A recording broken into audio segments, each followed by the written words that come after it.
E vrava se më mërziti.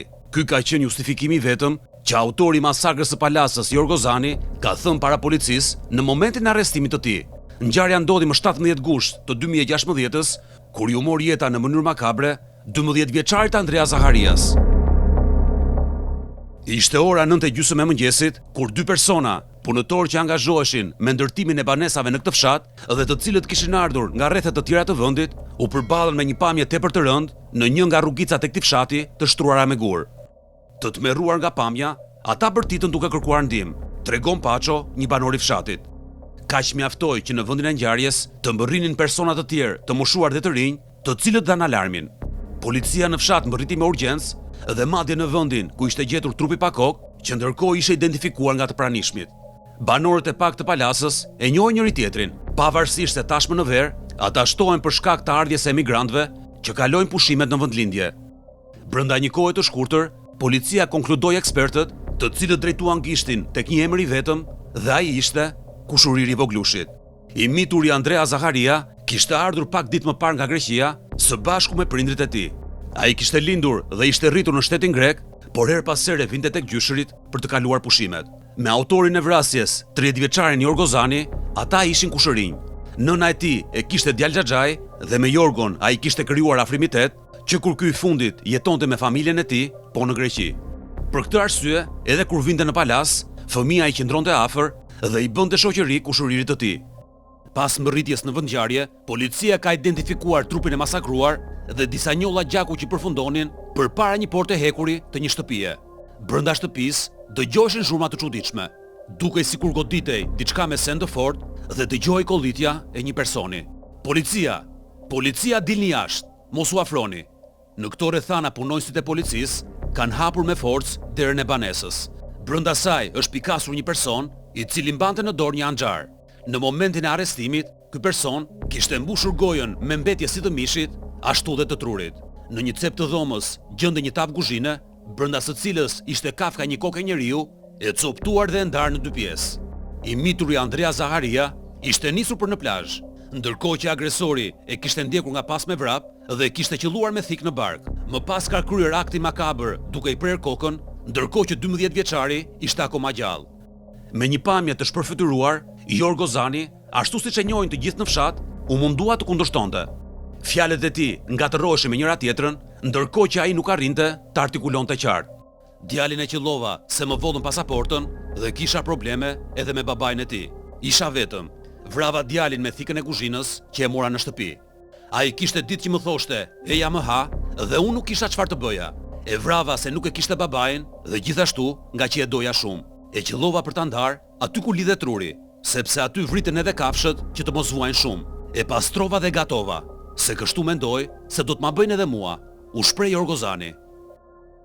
Shumica e fshatit ishte në dieni për grindjet që kishin shoqëruar së fundmi autorin e krimit dhe vëllain e tij Lambron, me të cilën ndanin të njëjtën godin që u shërbente si banesë. Por duke i pabesueshme që kjo grindje të përfundonte me një akt të tillë, pavarësisht gjendjes mendore të 30 vjeçarit. Gjithsesi, policia i vuri atij prangat, ndërkohë që vijuan hetimet intensive për zbardhjen e plotë e ngjarjes së rëndë.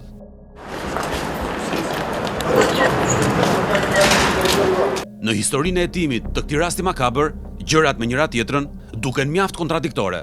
Kjo duke u nisur nga afërsia familjare që ata kishin, mënyra e kryerjes së krimit dhe tentativës për ta fshehur atë.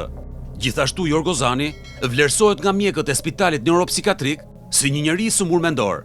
Madje para një viti se të kryente krimin, ka kaluar një periudhë një mujore në këtë institucion shëndetësor. Trupi pa jetë u gjet në një largësi 10 metra nga banesa, në një rrugicë pranë qendrës së fshatit.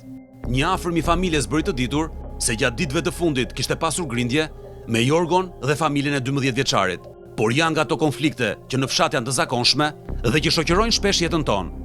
Ashtu siç vinin çdo verë, ata kishin ardhur për të pushuar në fshat dhe më pas ishin larguar sërish, duke lënë pas njërin prej djemve të tyre, 12 vjeçarin Andrea, që nuk do t'i shikonte më kurrë prindrit. Madje, ai qëndronte tek kushuriri i tij, tek ai që u shndërrua edhe në vrasësin e tij. Grindja mes familjeve kishte lënë gjurmë tek djali i vogël dhe kishte krijuar një marrëdhënie konfliktuale mes tij dhe kushuririt, e cila u përshkallëzua gradualisht deri në mëngjesin e asaj dite. Por lidhur me këtë nuk flet askush, ose më sakt, asnjëri nuk e ka të qartë. Prandaj dhe banorët nuk din çfarë të thonë dhe ngren supet. Dikush prej tyre mjaftohet duke thënë se e kanë parë Jorgon teksa ndiqte voglushin. Banorët që e njohin tregojnë se atë nuk e mbante as spitali psikiatrik, sepse sipas tyre ai hante të gjallë klyshit e qenve. Banorët e fshatit të Palasës janë shprehur se kanë dorëzuar disa herë Jorgon në psikiatrinë e Vlorës, por aty e kanë mbajtur disa orë dhe më pas e kanë nxjerrë sërish. Ata deklarojnë se mëtej Jorgo kishte shfaqur probleme, ku disa herë ka therrur kafshët e fshatit dhe më pas i kanë ngrënë ato. Të tronditur nga ngjarja horror, ata e përshkruajnë autorin e masakrës si një person të droguar me probleme mendore dhe gjithashtu kanibal që kryente veprime ekstreme, duke ngrënë edhe mishin e qenve që ai i therte vet. Vetëm një vit më parë, kishte rrahur brutalisht edhe një bari të zonës të quajtur Pilo Gjokola. Bari u shprehet i ndinjuar për fatin e voglushit. Sipas tij, edhe ai vet do të kishte pësuar të njëjtin fat nga Jorgo Zani. Para një viti, më rrau me bishtin e sëpatës. U përleshëm, o do më vriste, o do e vrisja. Mora policin dhe i thash, kapeni, se për ndryshe do ta vras. Por ai u arratis dhe nuk e kapën. Në momentin që më goditi, unë u shmanga, por fati i keq. Sot djali i vogël u gjet pa kokë. Djalin e vogël ai e ka përzën nga shtëpia dhe e ka dhënë këtu, në rrugë. Aty e ka therrur. Thuhet se në të gdhir 12 vjeçarin e përzuri nga shtëpia dhe ndoqi në një rrugic, e cila ndodhet 150 metra larg, dhe aty e ka therrur me anxhar. Banorët zbulojnë se Jorgo Zani kishte bashkëpunëtor një fëmijë vetëm 10 vjeç. Sipas banorëve, i mituri nuk ka lënë shtëpinë në fshat pa vjedhur. Ndërkaq burime zyrtare të policisë së Vlorës bëjnë me dije se 10 vjeçari nuk ka lidhje me krimin e ndodhur në Palas. Jorgo ishte i çmendur, thot një banor. Ishte me tëmeta mendore. Ditët e fundit ka shfaqur shenja agresiviteti. Një ditë prej ditësh, ai erdhi këtu dhe pyeti e kërkoi për probleme femrash. Më vjen zor ta them, por ai kërkonte seks. Morën baban e tij në telefon dhe ai erdhi. I ati qëndroi cako me të për një javë dhe më pas iku. Më vjen keq për 12 vjeçarin. Ishte shumë djalë i mirë dhe nip në fshatin e Palasës. Baba i djalit është nga Fieri, prind shumë i mirë, i shkëlqyeshëm. Ai dhe bashkëshortja e tij i lanë 2 fëmijë tek gjyshrit. Deklaron një banor i fshatit i quajtur Petro Milo. Gjyshrit e voglushit e kanë përjetuar ngjarjen shumë rënd. Shokuese për ta ka qenë jo vetëm humbja e nipit, të cilin vajza e tyre ju a kishte lënë me besim të plot, por edhe mënyra makabre e vrasjes. Nipi i tyre isha masakruar në mënyrë njerëzore dhe sipas komshinëve, gjyshja e tij ka pësuar disa herë gjendje të fikti dhe ka qenë e pamundur nga policia për t'i marrë një dëshmi paraprake në lidhje me lëvizjet e fëmijës ditën e ngjarjes. Pasi kanë mësuar lajmin e kopshëm, prindrit e Andreas mësohet se janë nisur me njëherë drejt fshatit. Gjatë marrjes në pyetje të Jorgo Zanit, ai e ka pranuar krimin tepër i qetë dhe me gjaktësi, madje ka deklaruar se vrasjen e të miturit e kishte paramenduar. Sipas dëshmisë, i sëmuri mendor e ka dhënë edhe argumentin makabër për të justifikuar vrasjen. Kisha 2 vjet që doja ta vrisja. Ditët e fundit më thoshte më vrit dhe unë e vrava për të bashkuar mendimet. U shpreh ai para hetuesve. Jorgo Zani, 31 vjeç, një vit pas krimit makabër, në 26 shtator të 2017-s, ka kryer vetvrasje në burgun e Krujës, ku vuante dënimin. Policia njoftoi se ai është ngjitur nëpërmjet shufrës së ekurit, që ishte rufeprice dhe është hedhur nga taraca e katit të dytë. Rënja nga distanca i ka shkaktuar atij vdekjen. Fatkeqësisht ose fatmirësisht ai ndroi jetë. Me sa duket ai zgjodhi një fund tragjik edhe për veten e tij.